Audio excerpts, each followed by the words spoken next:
Здравейте, дами и господа! Включваме се 4 минути преди новините, които касаят британския паунд. Днес отново ще ви обясниме как може да търгувате опции по време на новини.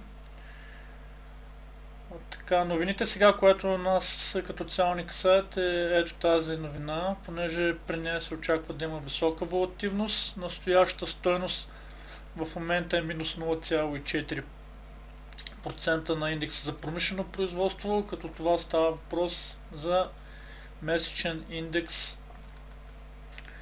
Очакваната стойност е 0,1% или повишение на индекса, което означава, че това трябва да е добра новина за британския паунд и съответно да очакваме покачване на курс на британския паунд спрямо останалите валути. В случая ние ще търгуваме британски паунд, щатски долар, като съответно ще направим две опции. Едната ще бъде за 5 минути, другата ще бъде за 10 минути.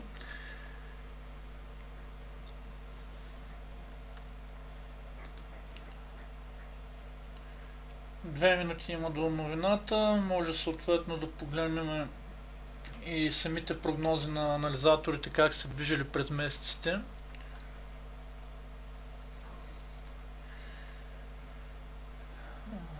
Така, графиката нещо се забавя да се зарежда, може би има проблем с сайта. Значи виждаме, че от юни месец миналата година, по-скоро от август, от август месец миналата година, като цяло индекса няма точно изразено движение. Един път е в положителна зона, един път е в отрицателна зона и няма как, мисля, че сега по-добре се вижда. Така, един път е в положителна зона, един път е в отрицателна зона, ето сами може да видите от самата графика, която се зарежда за индекса, че като цяло той няма ясно насочено движение. Връщаме се към новините. Една минута остава до новината. Съответно ние вече сме в готовност. Избрали сме днес да ви представим и друг брокер.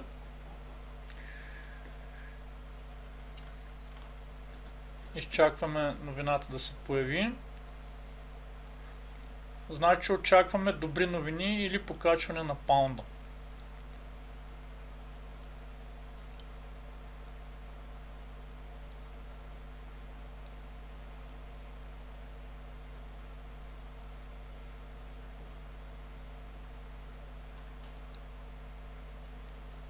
Така, може би броени секунди остават до излизане на новината.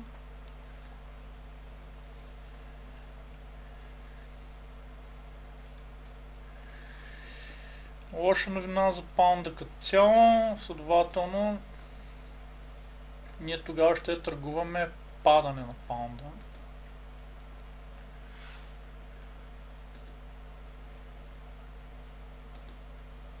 Също с една ставка на падане на паунда.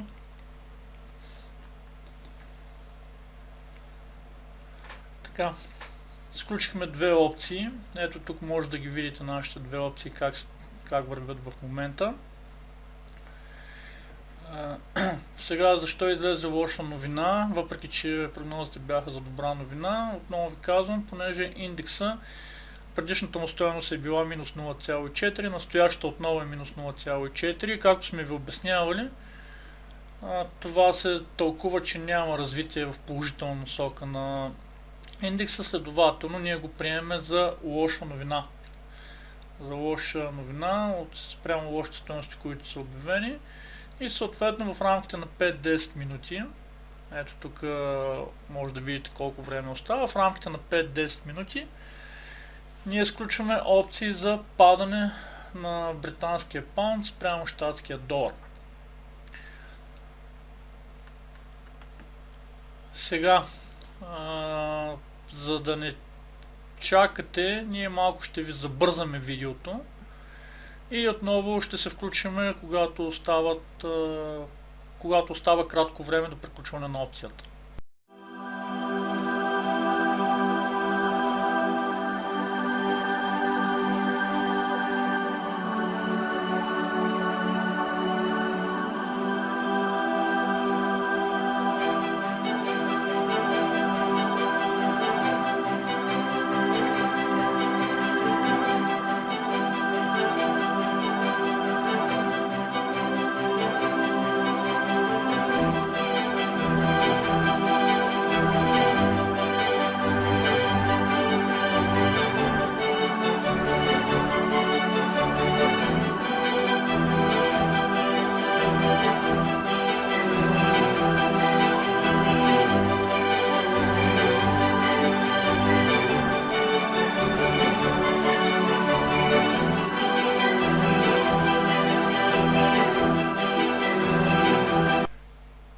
Здравейте отново, дами и господа. Остават около 20 секунди до приключване на първата опция, която ние сключихме за около 5 минути.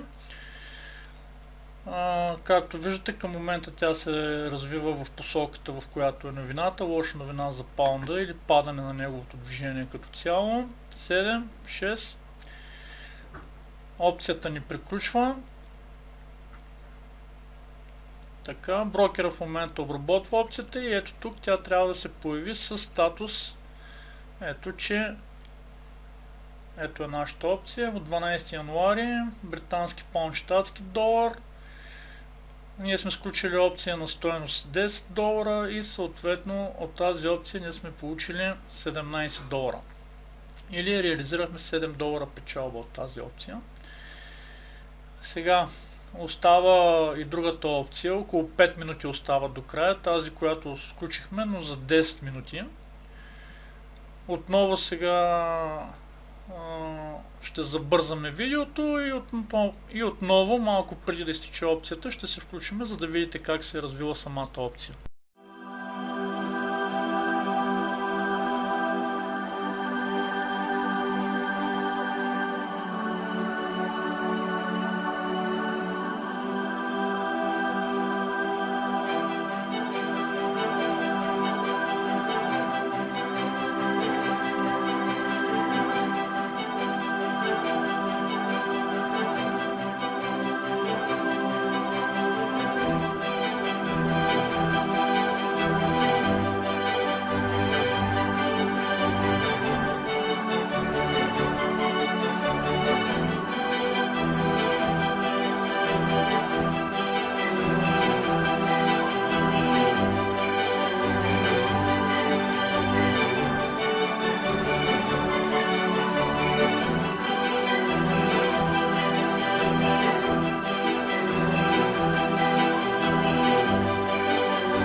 Здравейте отново, дами и господа. Включваме се около една минута преди да изтече нашата опция. Ето времето, което остава. Като цяло може да видите, че нашата опция отново излиза на печалба.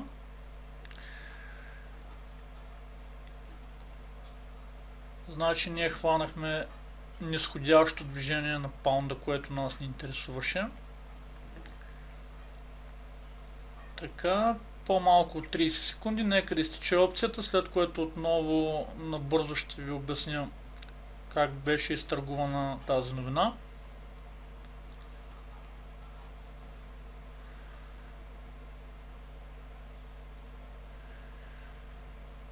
Така, 5 секунди до затваряне на опцията.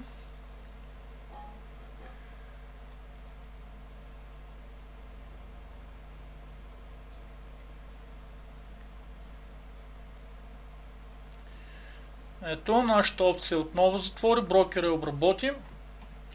И както виждате, двете опции, които включихме на новината, касаеща британския паунд, и от двете опции ние излезахме на печалба. Или ние инвестирахме 29 долара, имаме доходност от 34 долара за около 10 минути. Значи в 11:30 отваряме двете опции, в 11:40 е затворена втората опция. За 10 минути ние реализирахме печалба в размер на 14 долара. Сега отново набързо да ви обясня. Това, което ви даваме като идея за търгуване. Търгувахме промишлено производство, новина касаеща британския паунд, с предишна стойност от минус 0,4% на индекса, очаквана стойност от 0,1% или анализаторите очакваха да има силно възходящо движение на паунда. Но прогнозата просто не беше вярна, или тяхните очаквания не са верни. Новината, която излезе отново със стойност минус 0,4. Обясних ви преди време в няколко клипа защо стойността е оцветена в червено, въпреки че една и съща съвпада с предходната стойност, поради причината, че новината е лоша. Защо е лоша? Защото говорим за индекс за промишлено производство от минус 0,4, той си остава на минус 0,4, няма положително развитие. Когато няма положително развитие, това се тълкува като лоша новина за съответната валута. В нашия случай валутата е британски паунд. След като имаме лоша новина за британския паунд, ние очакваме падане на курса на паунда и ето както тук се вижда в 11,5, когато излиза новината, след лоша новина, съответно и курса на британския паунд пада. Курса на британския паунд пада, в момента вече движението като цяло влиза в една корекция. Но това, което ние целяхме, беше в рамките на 5-10 минути, значи от тук, от 11,5, ето, от тук до тук някъде, до 11,40, движението да върви надолу, което да не донесе печалба от нашите опции, които ние търгувахме. Ето отново и опциите, които ние търгувахме. Надявам се с това видео отново да сме разяснили и пояснили една от идеите за търгуване на опции по време на новини. Благодаря на всички за отделеното време. Приятен и успешен ден!